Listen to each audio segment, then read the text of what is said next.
தினமலர் நேயர்களுக்கு அன்பு வணக்கம். உரைகள் நிகழ்ச்சிக்கு உங்களை வரவேற்கிறேன். 5 ஆண்டு கால திமுக ஆட்சி. தமிழ்நாடு சட்டப்பேரவை கூட்டத்தொடர் நடைபெற்ற நாட்கள் 161. 2021 சட்டப்பேரவை தேர்தல் நேரத்தில் திரு ஸ்டாலின் அவர்கள் மக்களுக்கு கொடுத்த உறுதிமொழிகளில் ஒன்று, ஆண்டுக்கு 100 நாட்கள் சட்டப்பேரவை நடத்தப்படும், பொதுமக்களுடைய பிரச்சனைகள் குறித்து சட்டப்பேரவையில் விவாதிக்கப்படும் அப்படின்னு. ஆனால் ஒட்டுமொத்தமாக இந்த 500 நாட்களில் 161 நாட்கள் மட்டும்தான் நடத்தப்பட்டிருக்கிறது அப்படிங்கிறது தான் இன்றைய விவாதத்தினுடைய கருப்பொருள்.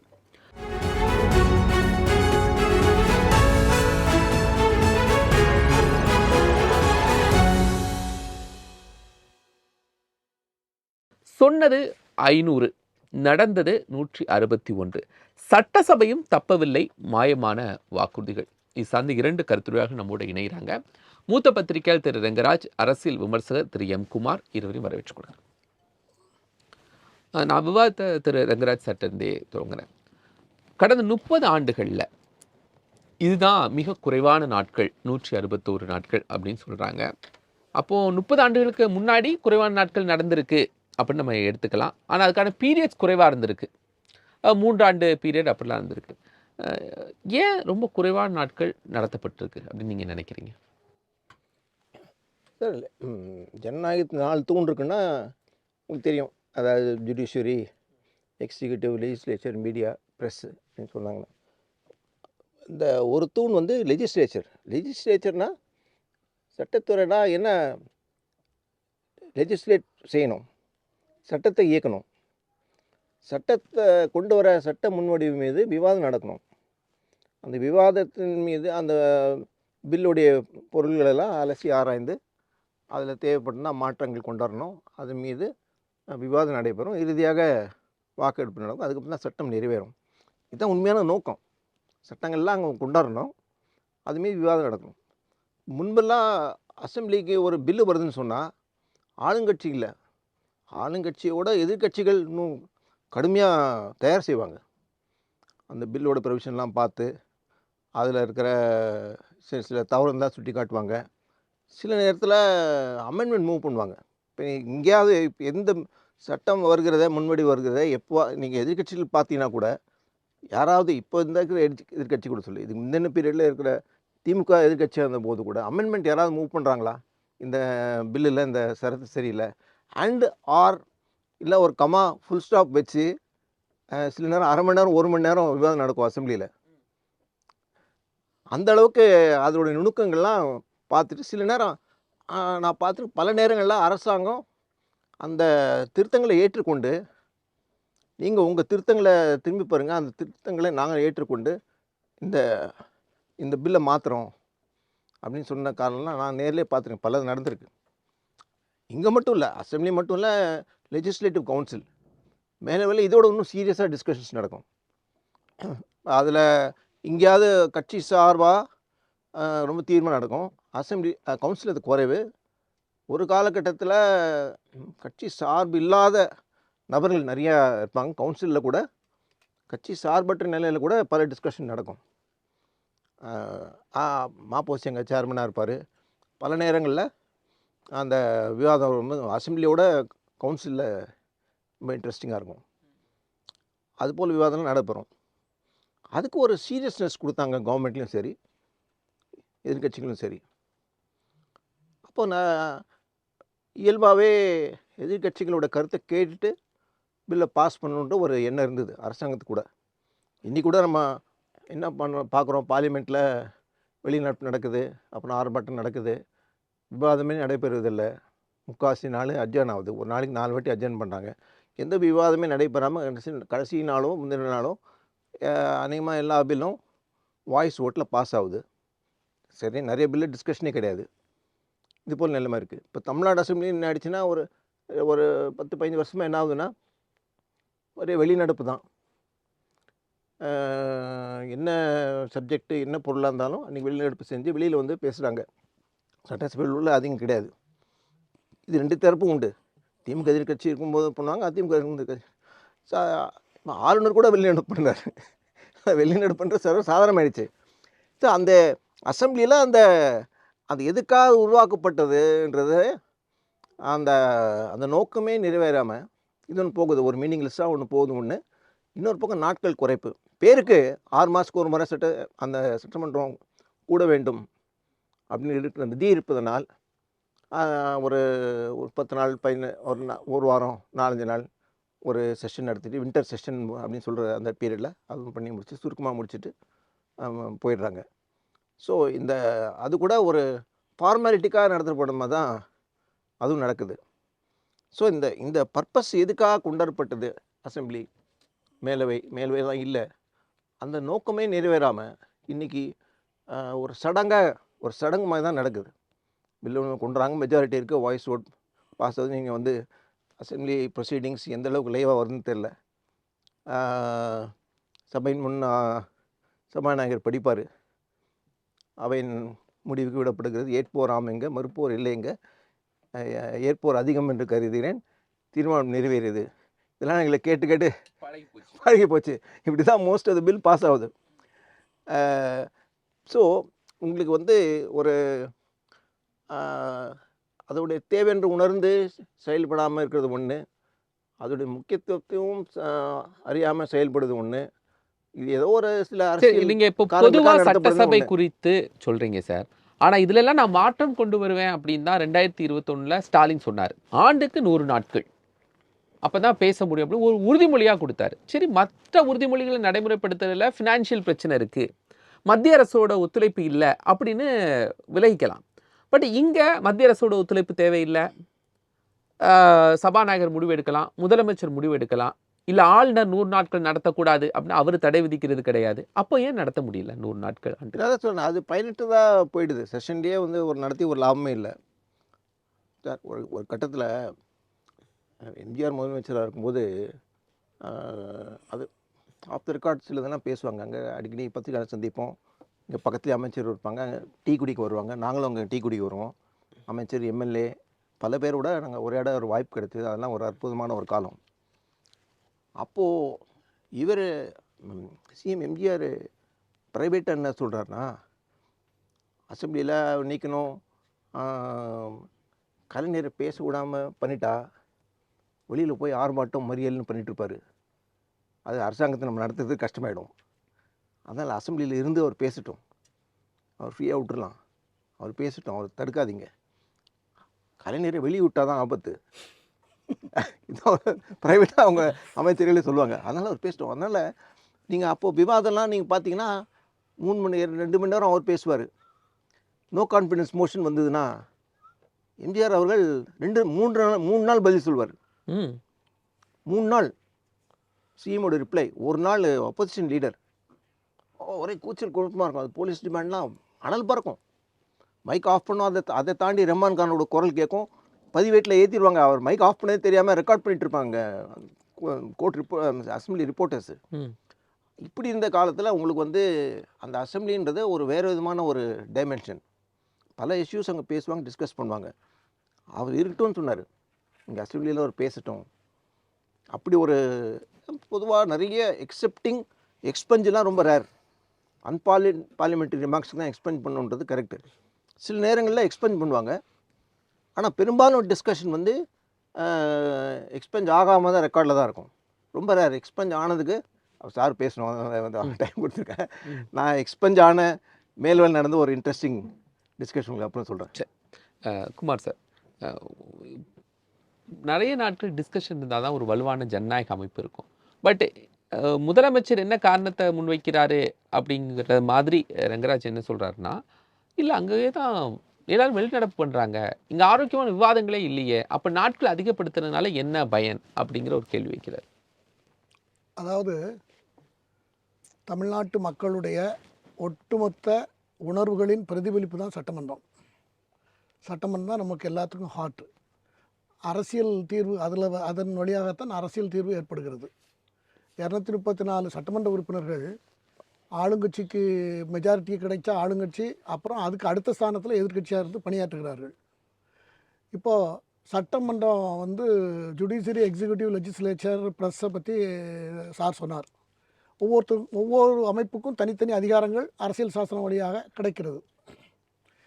சட்டமன்றங்கள் கூடுறது கூடாததுங்கிறது நான் சொல்கிற சட்டமன்றத்தை ரொம்ப குறைந்த நாள் கூட்டியிருக்காங்கங்கிறது ஒரு பக்கம்.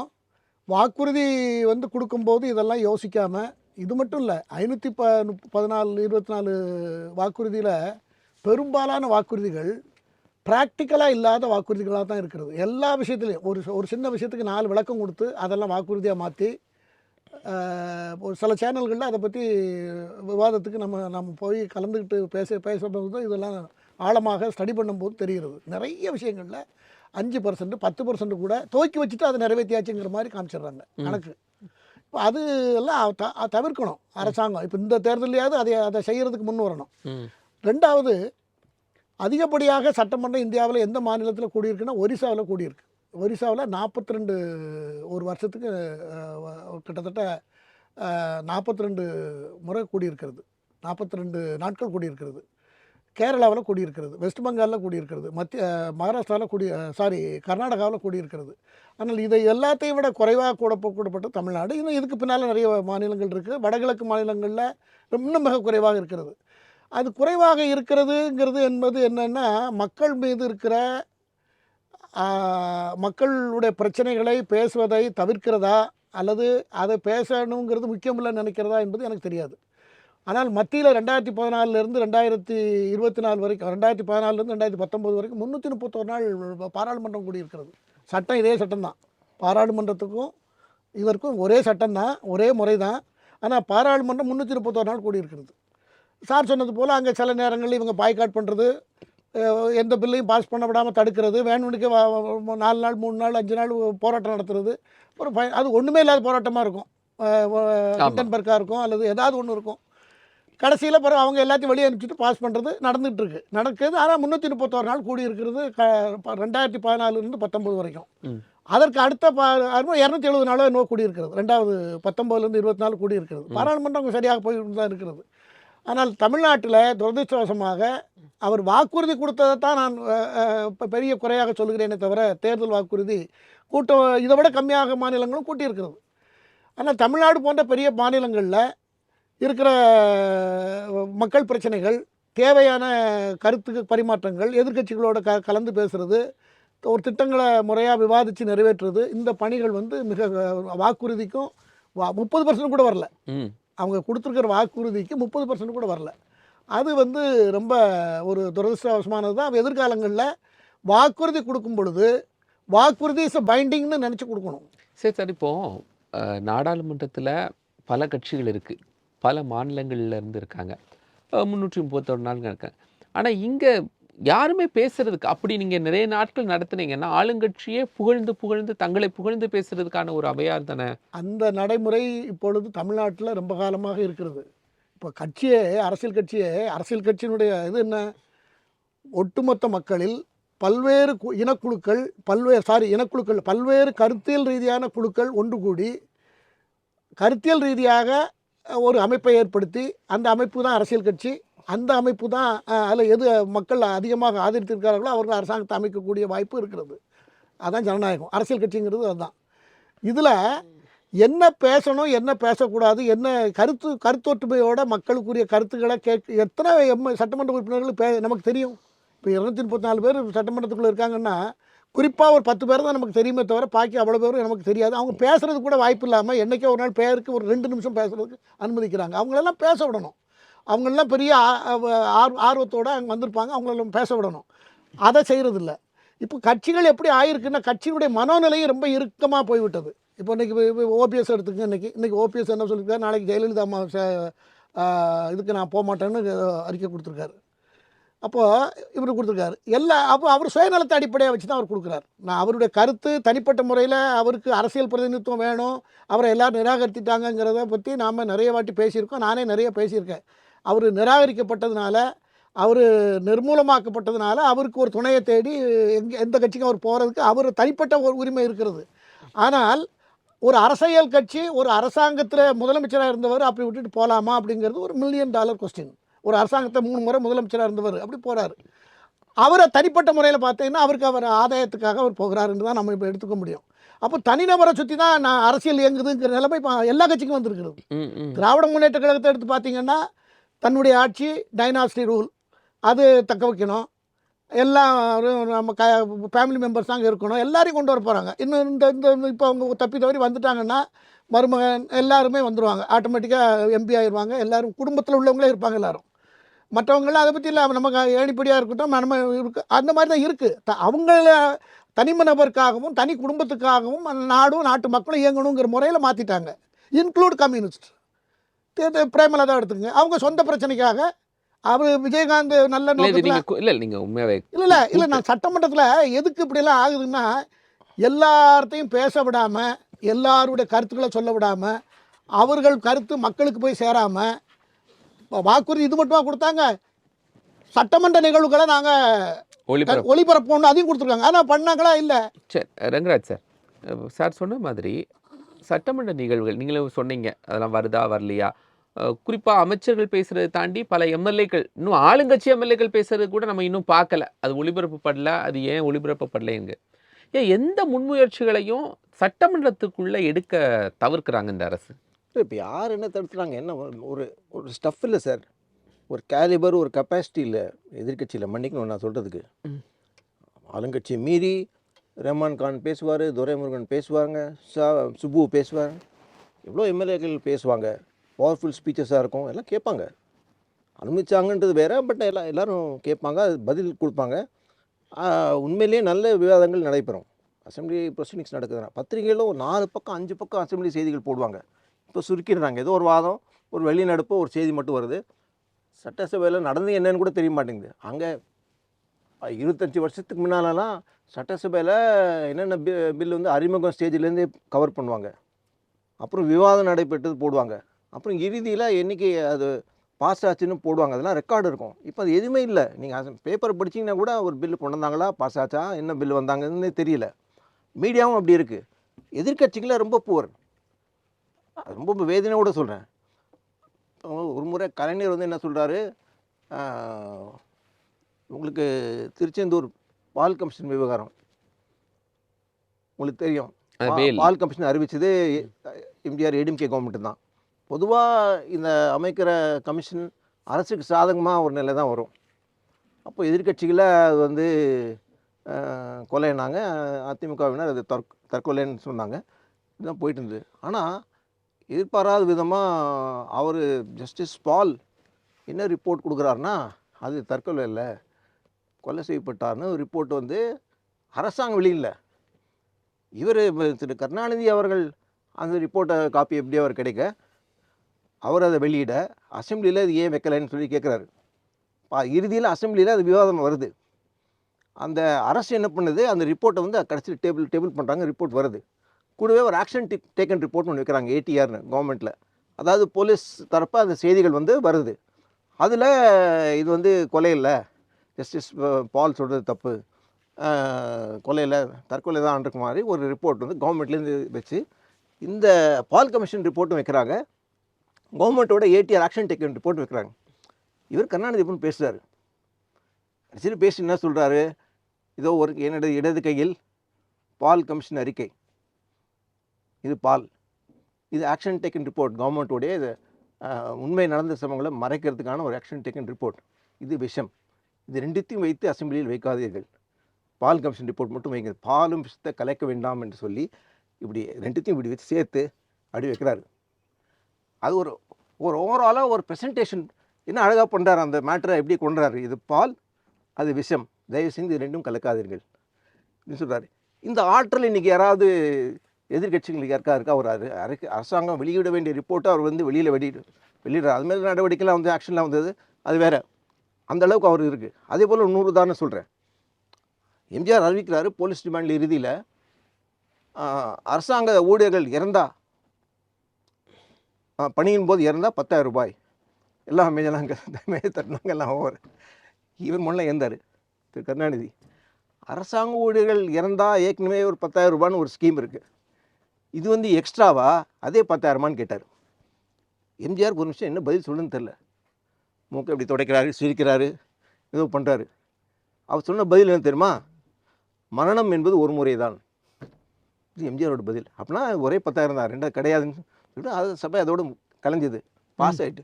வெளியே வரோம், அதிகாரி ஓடி வராங்க அங்கேருந்து ப்ரெஸ் மீடியா கிட்ட, சார் அது எக்ஸ்ட்ரா 10,000 சார் அப்படின்னு வந்து கரெக்ஷன் சொல்ல வரான். ஒரு கேள்வியில் அவர் சிஎம்எம் ஒரு மடக்கிற ஒரு கெப்பாசிட்டி ஒரு லீடர் ஆஃப் த அப்போசிஷன் எந்த அளவுக்கு ஒரு கேள்வினால மடக்க முடியுதுன்னு பாருங்கள். இப்போ சட்டசபை எப்படி பயன்படுத்தணும்னு எதிர்க்கட்சிகளுக்கெல்லாம் ஒரு வரலாறு இருக்குது. இது எதுவுமே வராமல் இவங்க என்ன பண்ணுறாங்க, ஏடிஎம்கேல வந்து எங்கள் அம்மா ஜெயலலிதா அவரோட ஆசையோடு நான் சட்டசபைக்கு வருகிறேன், எங்கள் புரட்சி தமிழர் எடப்பாடியாருக்கு வாழ்த்து இப்படி சொல்லி 5 நிமிஷம் இதிலே ஓட்டுறாங்க.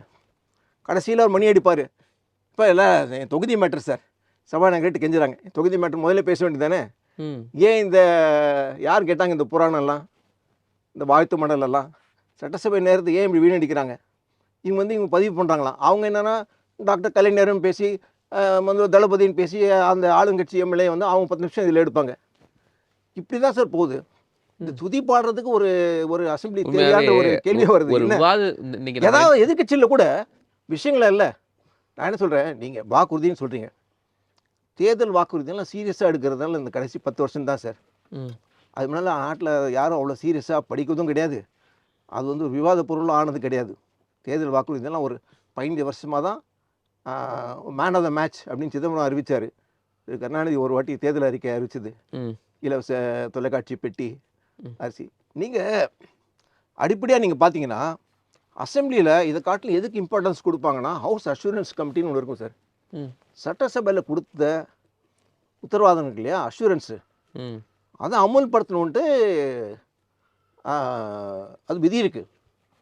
இதை மெம்பர்ஸ் ரைஸ் பண்ணுவாங்க, இந்த அஷூரன்ஸு சட்டசபையில் கொடுத்தது இதை நிறைவேற்றலைன்னு சொல்லி கேட்பாங்க. அரசாங்கம் பதில் சொல்லி ஆகணும், ஏன்னா இட்ஸ் மேண்டேட்ரி. ஹவுஸ் கொடுத்த ஒரு அஷூரன்ஸ், அசம்பிளி கொடுத்த ஒரு அஷூரன்ஸை நீங்கள் இம்ப்ளிமெண்ட் பண்ணி ஆகணும், அதை நீ தள்ளி போடவே முடியாது. அதுவே டிலே ஆகுதுன்னா இவங்க கேள்வி கேட்பாங்க. அந்தளவுக்கு சீரியஸ்னஸ் இருக்குது சார். எலெக்ஷனில் மேனிஃபெஸ்டோவில் கொடுக்குற அஷூரன்ஸஸ் விட்டுருங்க, ஹவுஸுக்கு கொடுத்த அஷூரன்ஸ் எவ்வளோ இம்ப்ளிமெண்ட் ஆகுதுன்னு அது ஒரு கணக்கு இருக்குது. சரி, இதை விட்டுருங்க. நீங்கள் வந்து 67 என்ன பண்ணாங்க, என்ன தேர்தலுக்கு முன்னால் அறிவிக்கை கொடுத்தாங்க, ரூபாய்க்கு 3 படி அரிசின்னு சொல்லி. என்னை பொறுத்தவரை திமுகவில் இதுதான் ஒரு பெரிய, அதான் ஒன்று வந்து எம்ஜிஆர் சுடப்பட்டது சார், மற்றெல்லாம் ஏதோ அந்த காரணம் இந்த காரணம்லாம் சொல்கிறாங்க. எம்ஜிஆருக்கா அப்போவே அவனுக்கு தான் ஓட்டு வந்தது. இதை தாண்டி அப்போ இந்த ரூபாய்க்கு 3 படி சொல்லி ஆட்சிக்கு வந்தாங்களே, அமல்படுத்த முடிஞ்சதா? முடியல. அது ஒரு பெரிய அப்போ ஒரு பிரச்சாரமாக்குனாங்க. அப்புறம் என்ன பண்ணாங்க, சில மாவட்டங்களில் மட்டும் பரிச்சார்த்த முறைன்னு சொல்லி இம்ப்ளிமெண்ட் பண்ணாங்க. அதுவும் எப்படி, 1 படி தான் கொடுத்தாங்க. அப்போது வந்து இதை மாற்றிட்டாங்க.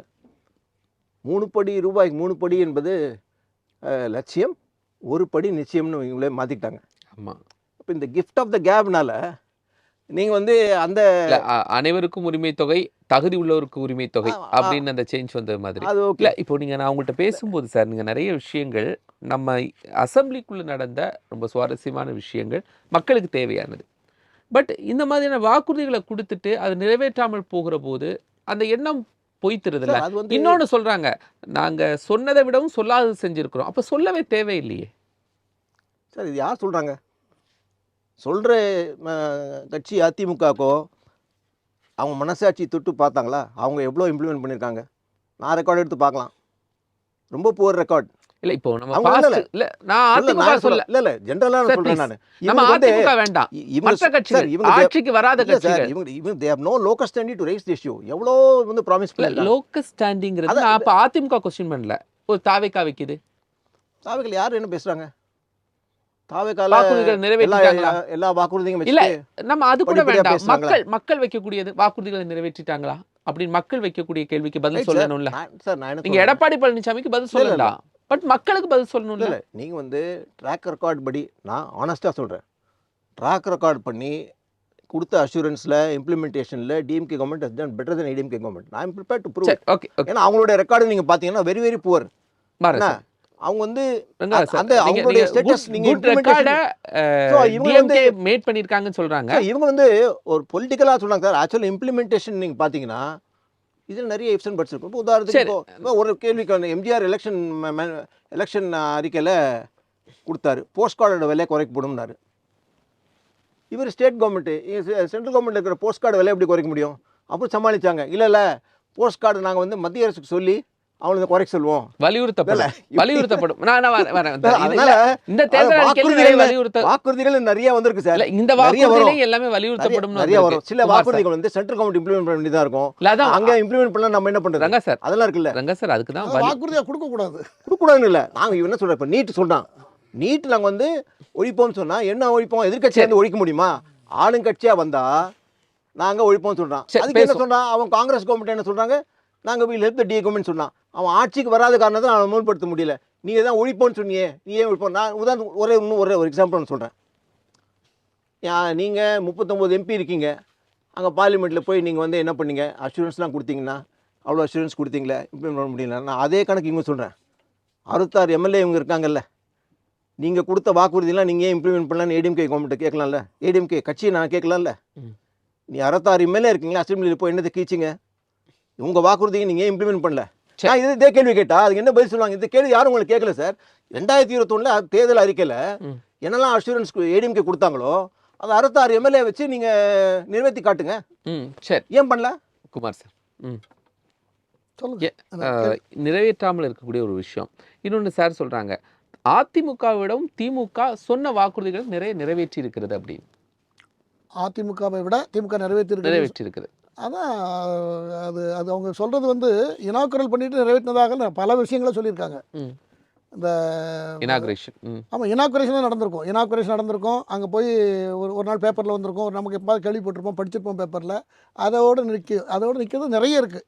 ஏன்னா தினம் ஒரு சேனலில் விவாதத்தில் நானும் கலந்துக்கிட்டதுனால 10 வாக்குறுதிகளாக நீங்களும் கூட அதில் கலந்துருக்கீங்க. அதில் அதை பற்றி ஸ்டடி பண்ணியிருக்கோம். அதனால் சொல்கிறேன். அதனால் பேருக்கு இப்போ ஆரம்பிச்சுட்டு நிறைவேற்றியதாக சொல்லணும்னு வச்சுருக்காங்க. இன்னைக்கு உள்ள சட்டமன்றத்தை 100 நாள் கூட்டுறேன்னு சொன்னதும் அதே போல் தான். 100% கூடுறேன்னு சொல்லிட்டு 30% தான் கூட்டியிருக்காங்க. இது அவங்கள பொறுத்தவரையில் அதை பற்றி கண்டுக்கிறது இல்லை. அது ஒரு முக்கியமாக இருக்கணும்னு அவங்க நினைக்கிறது இல்லை. மற்ற கட்சிகளும் அப்போ அப்படியான சரியாக கூட்டியிருக்காங்கன்னா மற்ற கட்சிகளும் இதே போல் தான் இருக்குது. மாநிலம் இந்தியா பூரா அதே போல் இருக்கிறது. அதுக்கு வந்து எந்த விதமான சட்ட நிர்பந்தம் எதுவும் கிடையாது. சட்டப்படி இப்படி தான் கூட்டணும். ஒரு 6 மாதத்துக்கு ஒரு வருஷத்தில் 2 கூட்டம் கூட்டணும். ஒரு 6 மாதம் கூட்டி முடிஞ்சதுக்கப்புறம் அடுத்த 6 மாதம் முடிவறதுக்குள்ளே இன்னொரு கூட்டத்தை கூட்டியிருக்கணுங்கிறது தான் சட்டத்தில் இருக்குது. சட்ட வரையறை அதான், அரசியல் சட்டத்தினுடைய டெக்ளரேஷன் அதுதான். ஆனால் இவர்கள் வந்து இவ்வளோ நாள் கூட்டக்கூடாதுங்கிறது இதை பொறுத்து அது விட்டுருக்காங்க. ஆனால் பெரும்பாலும் இவங்க கொடுத்த வாக்குறுதியால் தான் இவங்களுக்கு கெட்ட பெயர். இவங்க கொடுத்த வாக்குறுதி தவறு. ரெண்டாவது மக்கள் பிரதிநிதிகளை சட்டமன்றத்துக்குள்ளே அந்தந்த தொகுதியில் இருக்கிற பிரச்சனைகளை அக்கு வேற ஆணி வேற விவாதிப்பதற்கு இவர்கள் நிறைய வாய்ப்பு கொடுப்பதற்கு அரசியல் சட்ட ரீதியாக வாய்ப்புகள் இருக்கின்றன. ஆனால் இவர்கள் பல்வேறு காரணத்திற்காக அதுக்கு இன்ட்ரெஸ்ட் எடுக்கிறது இல்லை. இதனால் இது ஒரு பெரிய குறை, ஜனநாயகத்தில் ஒரு பெரிய குறையான ஒரு விஷயந்தான். எதிர்காலங்களில் இதை மாறணும். இந்த முறையை மாற்றலைன்னா இந்த வரக்கூடிய தேர்ந்தெடுக்கப்பட்ட சட்டமன்ற உறுப்பினர்களுக்கு அவங்க ஒரு கனவோடு வந்திருப்பாங்க. அவங்க அதை பேச முடியாது, அந்த தொகுதியில் இருக்கிற பிரச்சனையை பேச முடியாது. ஆனால் இது குறித்து சட்டமன்ற உறுப்பினர்களே பெருசாக அது எதுக்கு வந்திருக்குன்னே தெரியல. நான் தான் சொல்கிறேனே, அரசியல் கட்சி என்பது ஒட்டுமொத்த நலனுக்காகவும், ஒட்டுமொத்த நலன் பல்வேறு வகையான, அதாவது சேர்றது கடலாக இருந்தாலும் பல்வேறு இடங்களில் உற்பத்தி ஆனாலும் சேர்றது கடலுங்கிறது போல் பல்வேறு நோக்கங்களில் அரசியல் கட்சிகளை ஆரம்பித்தாலும் அதனுடைய நோக்கம் ஒட்டுமொத்த மக்களுக்காக இருக்கணுங்கிறது அடிப்படை. அதுதான் அரசியல் கட்சியினுடைய அந்த காலத்து தலைவர்கள்லாம் அதை பின்பற்றினாங்க. ஆனால் இன்றைக்கி இருக்கிற தலைவர்கள், சார் சொன்னது போல் இன்றைக்கி இருக்கிற தலைவர்களுக்கு அந்த கான்செப்டே தெரியல. அப்படிப்பட்டவங்க தான் உறுப்பினர்களாக வராங்க. அரசியல் சாசனம் என்ன, நமக்கு பொறுப்பு என்ன, அரசியல் கட்சி என்ன பண்ணுது, அரசாங்கத்தில் என்னென்னலாம் பண்ணணும் அப்படிங்கிறதுலாம் அவங்களுக்கு அந்த பயிற்சியும் இல்லை, முயற்சியும் இல்லை, அதுக்கு தகுந்த வாய்ப்பும் கிடைக்கல. இப்போ தாவேக்காவை எடுத்துக்கங்க. தாவேக்கா பாருங்கள், அவர் சினிமா நடிகர், பிரபலமான சினிமா நடிகர், ஃபீல்டுக்கு வராரு. அவர் இப்போ எதை கரெக்டாக கண்டுபிடிச்சிருக்காரு. என்ன கண்டுபிடிச்சிருக்காரு? லஞ்சத்துக்கு எதிராக பேசணும்னு கண்டுபிடிச்சிருக்காரு. இன்றைக்கி பேசி கூட வேலூரில் பேசுனது லஞ்சத்தை தான் அவர் அட்டாக் பண்ணியிருக்காரு. அந்த ஒன்று அது நான் வரவேற்கிறேன். லஞ்சத்தை எதிராக வேறு எந்த கட்சிகளாவது லஞ்சத்தை பற்றி பேசுதா? டிவி விவாதங்கள் அது நடக்கிறதா? எந்த டிவியிலாவது லஞ்சத்தை மட்டும்தான் பற்றி பேசணும். அரசியலில் அந்த காலத்தில் முத்துராமலிங்கத்தேவர் பேசியிருப்பார், ராஜாஜி பேசியிருக்காங்க. அவங்களாம் நாட்டுப்பட்டு உள்ளவங்க. காங்கிரஸ் செய்த அக்கிரமத்தினால நான் காங்கிரஸை விட்டு காங்கிரஸ் இந்த தடவை சொல்கிறேன், ஒரு பூநூல் போட்ட பாப்பான்னு சொல்கிறேன், நீங்கள் எல்லாம் திமுக ஆதரிங்கன்னு சொல்லியிருக்காரு 62. யார்? ராஜாஜி. எங்கேருந்து? முன்சீப்பாக இருந்து அவர் ஒவ்வொரு பொறுப்பாக போய் முதலமைச்சராக 3 முறை இருந்து மவுண்ட் பேட்டன்ட்டு சார்ஜ் எடுத்தவர் இந்தியாவினுடைய முதல் குடியரசுத் தலைவர் அல்லது வைஸ்ராய்னு சொல்லலாம். அவ்வளோ பெரிய போஸ்ட்டில் வந்துட்டு அவர் மனம் விரும்பி எவ்வளவு ஆர்வத்தோடு நம்மளுடைய லைஃப்பை பூரா சாக்ரிஃபைஸ் பண்ணியிருக்கோம் இந்த காங்கிரஸில் காந்தியோட சம்பந்தியாகி இவ்வளவு பண்ணிட்டு கடைசியில் நம்ம எவ்வளவு பண்ணி இத்தனை கரப்ஷன் நடக்குதே, இந்த கட்சியை ஒழிக்கணும், அதுக்காக யார் வந்தாலும் பரவாயில்லன்னு சொல்லிட்டு திமுகவை இல்லைன்னா அன்றைக்கி ஒட்டுமொத்த ஓட்டு திமுகவுக்கு வந்திருக்காது. இதெல்லாம் நடந்திருக்கிறது. ஆகையினால இன்றைக்கி என்ன நிலவரம் என்னென்னா, அரசியல் கட்சியில் இருக்கிறவங்க அரசியல் கட்சிகளே இப்போ தேமுதிக எடுத்துக்கோங்க, ஓபிஎஸ் இப்போ எடுத்துக்கங்க, எடப்பாடி பழனிசாமி எடுத்துக்கங்க, எனக்கு அதில் ஒன்றும் தயக்கலாம் கிடையாது. நான் இப்போது சொல்லிட்டு தான் வந்திருக்கேன். எடப்பாடி பழனிசாமி ஒழுங்காக இதை ஆர்கனைஸ் பண்ணியிருந்தாருன்னா இன்றைக்கி நிலைமை வேறு. ஆனால் இன்றைக்கி அவருடைய முடிவால் இன்றைக்கி இந்த அதிமுக பல வழியாக பிரிந்து அதனுடைய சக்தி பூரா விரயமாகி நின்றுக்கிட்டு இருக்குது. என்ன ஆக போகுதுங்கிறத பார்ப்போம். எதிர்காலத்தில் என்ன நடக்குதுங்கிறத பார்ப்போம். நான் சொன்னபடி தான் நடக்குதா என்னங்கிறத பின்னால் தான் பார்க்கணும். நன்றி சார். சொன்னது 500, நடந்தது 161. சட்டசபையும் இதற்கு தப்பவில்லை. மாயமான வாக்குறுதிகள் அப்படிங்கிற வார்த்தை ராஜாஜி சொன்னார். 2 வருஷம் கழிச்சு ராஜாஜி மாற்றிட்டார்.